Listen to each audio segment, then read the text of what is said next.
climate change impact towards men and women in Namibia notably has been different. That is for obvious reasons that women are said to be more vulnerable, and it's not just in Namibia.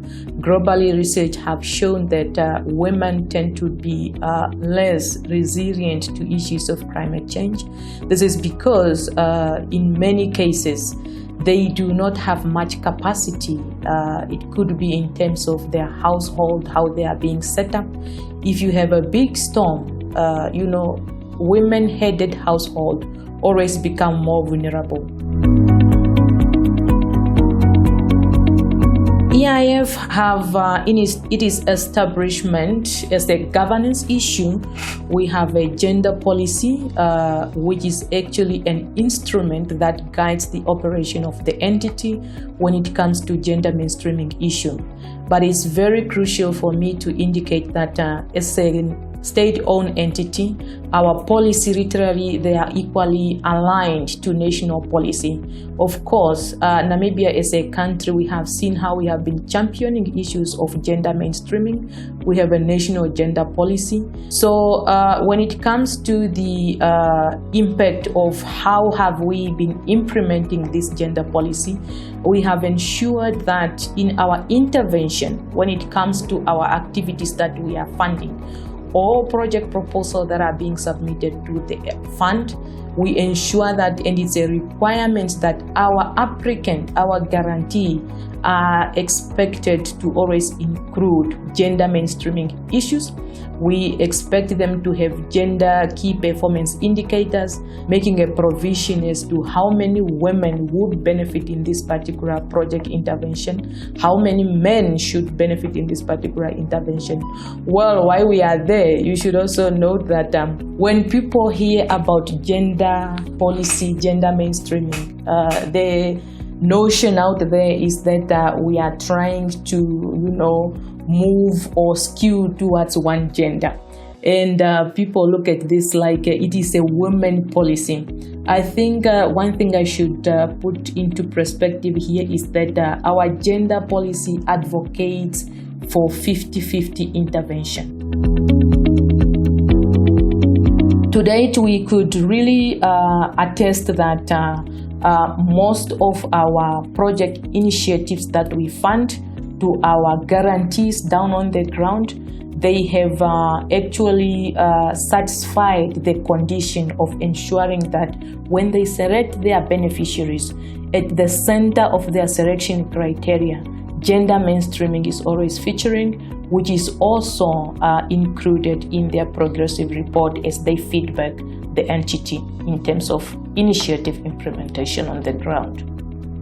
So far as we have known, we have 4 GCF projects that are running at the moment, and all those projects have gender action plan that need to be implemented.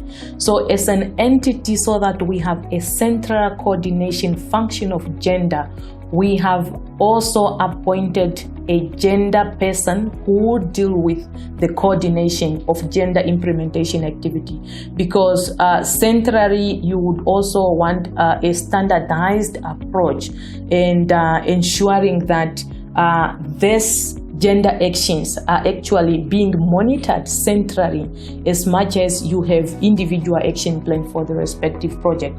So internally, what we have also done is to ensure that there is budget allocation, there is resources, and one of the constraints that has been observed globally, not just in Namibia, is that why entities could come up with gender action plan, there is this deficiency of not allocating resources to gender action plan. So at the end of the day, when it comes to implementation, you would always find it difficult. So in our case, EIF have really tried to ensure that effort is in place to also support the implementation of our institutional gender policy at the end of the day. it is one thing to demand and have policies, but if policies are not implementable on the ground, that is equally another challenge. So what we have done then is to engage the community on the ground, and this includes the traditional authority. This includes the community members themselves who are the beneficiaries to our interventions, just to get the perspective from their side. And it has been interesting. Of course, from Zambezi, you would have a different perspective. When you get to the Kavango, you have another perspective. Interestingly, if you move towards Kunene, you have another perspective.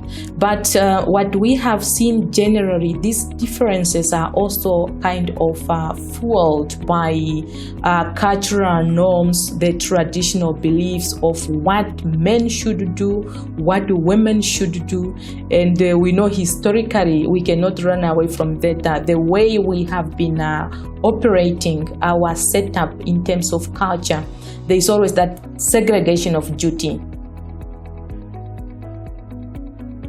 If you look at the conservancies now, their committees, you see women are more involved into activities that are of either cleaning, the offices, administration, but then men should be in the committee.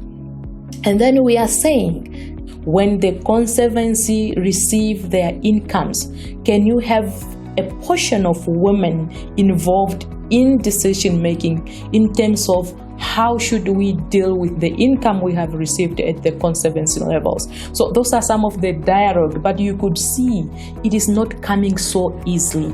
So the cultural norms are still stemming up in our people's mind. But I believe definitely this is something that requires a transformational level. It's not something that you could achieve within a short period of time. Definitely we need to increase our awareness campaign. We need to educate our community. We need to start equally also from a younger age, so that yes, as our young generations move, they should not see that barrier between men and women, what men are capable of, what women are not capable of. Let that balance be created by the capability of individuals who are aspiring to be involved in any activity. So I think our consultation and stakeholder engagement continue, and we really appreciate the support that we are getting from our stakeholders, and we are hopeful one of the good day we will achieve this gender equality.